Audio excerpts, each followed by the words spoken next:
Hello everyone, Jai Hind and welcome to my channel General Gyan. This is Hemant Puri. सो अभी हम लोग महेश कुमार बर्णवाल के वन लाइनर बुक का रिव्यू करेंगे। इसमें हम लोग इनके कंटेंट्स को देखेंगे, ठीक है, और ये भी देखेंगे कि इनका कंटेंट्स कितना ऑथेंटिक है।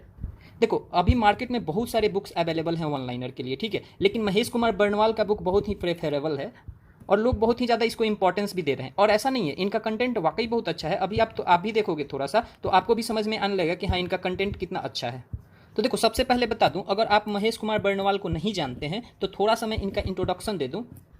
तो देखो, ये है महेश कुमार बर्णवाल, ठीक है। ये CSE 1997 के एक सक्सेसफुल कैंडिडेट रहे हैं और इनके पास अच्छा खासा टीचिंग एक्सपीरियंस भी है, ठीक है। इन्होंने बहुत सारा बुक लिखा है, तो आप देख सकते हो इतनी सारी बुक्स हैं इनका लिखा हुआ। और टू बी वेरी ऑनेस्ट, सारे बुक्स में कंटेंट्स इतने अच्छे अच्छे हैं कि I am even his fan, ठीक है। तो आप समझ सकते हो कि इनका मतलब कंटेंट्स कितना बढ़िया है। तो चलो अभी हम लोग इस बुक को देख लेते हैं। तो सबसे पहले आपको प्रीफेस मिलेगा, ठीक है। इन्होंने इसमें बताया है बढ़िया से कि वन लाइनर्स जो है ये बहुत ही इंपॉर्टेंट है इवन। और देखो, इनका जो वन लाइनर है पर्टिकुलरली रिलेटेड है इवन की डायरेक्टली लिया गया है NCERT से, ठीक है।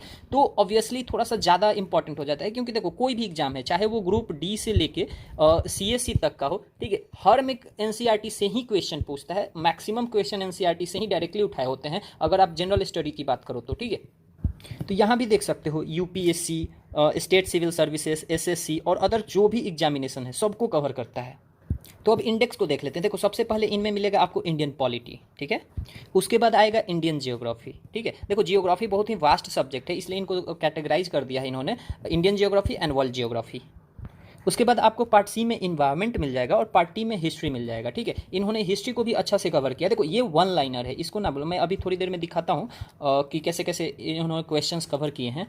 तो अगर बात की जाए पॉलिटी की, तो आप देख सकते हो कि starting from historical background of constitutional development, ठीक है, यहाँ से लेके इन्होंने सारे चीज़ को कवर किया। Various provisions of constitution and their sources, ठीक है, कि किस किस कॉन्स्टिट्यूशन से क्या क्या हम लोगों ने लिया है, किस किस दुनिया के किस किस देशों के कॉन्स्टिट्यूशन से हम लोगों ने क्या क्या लिया है, ठीक है। Introduction to the constitution of India, parts of Indian constitution, schedule, important subject, ठीक है, nature and feature of Indian constitution, preamble, union and territory, citizenship. मतलब आप देख सकते हो कि जितना भी सब्जेक्ट्स पॉलिटी में आपको पढ़ना होता है सारे सब्जेक्ट्स इधर मेंशन्ड है और इससे क्वेश्चंस भी अच्छा अच्छा इन्होंने कवर कर रखा है। फिर उसी तरह अगर बात की जाए इंडियन जियोग्राफी को, तो देख सकते हो general information, physical division of India, climate, soil, natural vegetation, biodiversity, drainage system, waterfall and lakes, हर चीज़ को इन्होंने कवर किया है, ठीक है। इंडस्ट्री, ट्रांसपोर्ट एंड कम्युनिकेशन, फिर natural disaster and management, miscellaneous आ जाएगा, स्टेट एंड यूनियन टेरिटरीज आ जाएगी, ठीक है, इसमें हर चीज़। फिर वर्ल्ड जियोग्राफी में देखोगे the universe and solar system, movement of the earth and latitude and longitude, rocks and volcano. देख सकते हो इधर भी एक एक सब्जेक्ट्स को जितना भी आपको वर्ल्ड जियोग्राफी में पढ़ना है, ठीक है, इवन की जो आप डिटेल में पढ़े होगे उन सबका समरी यहाँ अवेलेबल है। और हर से जो क्वेश्चन इन्होंने उठाया है बहुत बारीक बारीक क्वेश्चन उठाए हैं, जो कि UPSC या इवन की वेरियस एग्जामिनेशंस के जो भी हैं, SSC हैं या फिर स्टेट PCS हैं, वो जनरली यहीं से उठा लेते हैं। फिर मिसलेनियस में देख सकते हो environment and ecology, biodiversity, climate change, biome and biosphere, ozone layer depletion and pollution और मिसलेनियस, ठीक है, ये भी आ जाता है। फिर हिस्ट्री में आप देख सकते हो historical sources of ancient India, stone age, Harappan civilization and Indus valley civilization, Vedic period, Jainism, Buddhism, ये जितने भी इज्म थे। फिर है आप देख सकते हो इसमें एम्पायर, मौर्यन, ये सब कुछ कवर्ड है इसमें। फिर हिस्ट्री ऑफ मेडाइवल इंडिया इसमें आ जाएगा, ठीक है, Turkish Arabic invasion of India. फिर इसमें आप आगे बढ़ते जाओगे, विजयनगर इंपायर, मुगल डायनेस्टी, शेरशाह सूरी, सब कुछ इसमें, सब कुछ आप रोक के वीडियोज़ को देख सकते हो, ठीक है।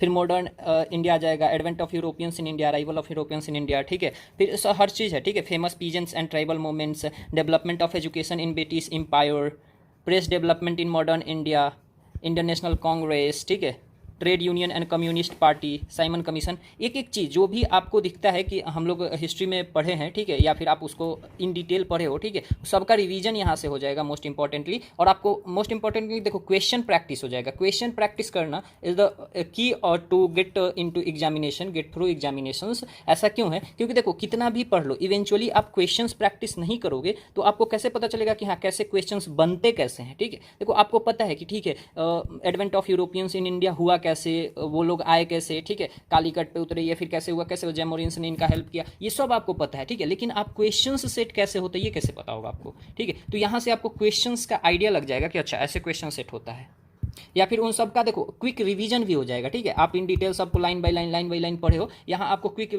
रिवीजन हो जाएगा। मैं आगे दिखाता हूँ, ठीक है।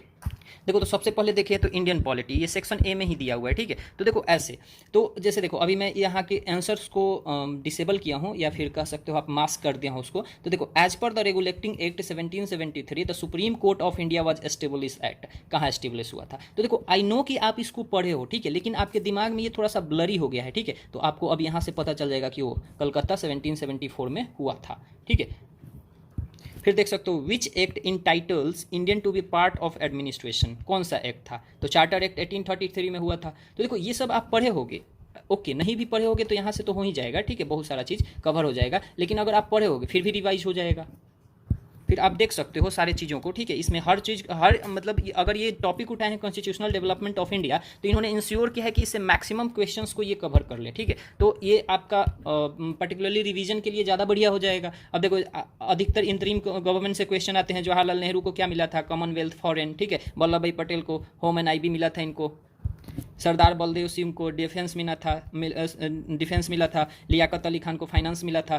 तो ये इंटरिम गवर्नमेंट से भी क्वेश्चन पूछता है। तो देख सकते हो यहाँ से रिवीजन आराम से हो जाएगा। इसी तरह अगर हम लोग मूव करें जियोग्राफी की तरफ, ठीक है, तो आप देख सकते हो अ जनरल इंट्रोडक्शन, ठीक है। इन्होंने उठाया है कि ठीक है मैप, सबसे पहले इंडिया के मैप को कंसीडर करते हैं, ठीक है।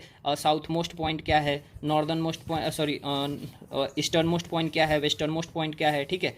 फिर साउदर्न मोस्ट पॉइंट क्या है, नॉर्दर्न मोस्ट पॉइंट क्या है।